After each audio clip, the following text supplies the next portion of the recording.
Hello, St. Patrick's and friends of St. Patrick's. As we prepare for church this coming Sunday, I wanted to share something with you. I had an opportunity to read a passage and to a few other pastors, and it for me it was one of my favorite parts in the Bible because it points out something critical about who God is and who we are. We see one of the great joys that we have as people of God is that we believe in the presence of God.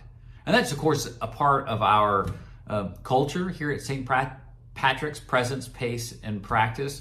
This idea that we are present with God. He is present with us as we are present with one another.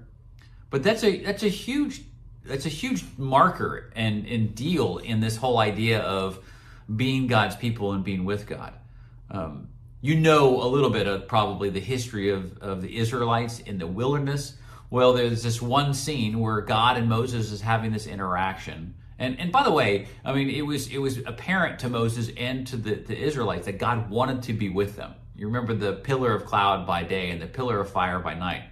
It was such a visible reminder of God's presence, maybe even a manifestation of his glory, that when the pillars would when the pillar would lift up and move, it was a sign to Moses and the Israelites that it was time to pack up and go to a different place to camp and to hold up shop. Well, there's this scene where God basically promises to Moses, he says, my presence will go with you and I will give you rest. Well, Moses responds to him and he says to him, if your presence will not go with me, do not bring us up from here. For how shall it be known that I have found favor in your sight, I and your people? Is it not in your going with us so that we are distinct, I and your people, from every other people on the face of the earth? Moses knew that the thing that made them different from all the peoples of the earth was God's presence with them. That is an inheritance for us, for the church, for the people of the new covenant, isn't it? That God is with us. And that basically means that Moses, just like Moses and the Israelites who suffered difficulty out in the wilderness, had to battle and flee from Pharaoh, had to work through lack of water, lack of sustenance, confusion, all the stuff that comes along really in life, that all of it was worth it if God was with them.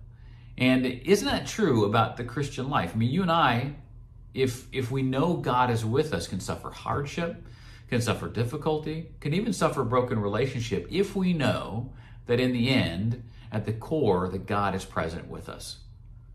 I know that to be true. I know that's true in my heart, that strikes as something very deep in my heart. And I suppose what I want for us at St. Patrick's, and maybe be thinking about this as we prepare for church on Sunday, is that we come in part because we are hoping in anticipation of meeting with God, being with him in his presence in kind of a more tangible way in reality. Because as Christ promised us, when 2 or 3 are gathered in his name, he is there with us.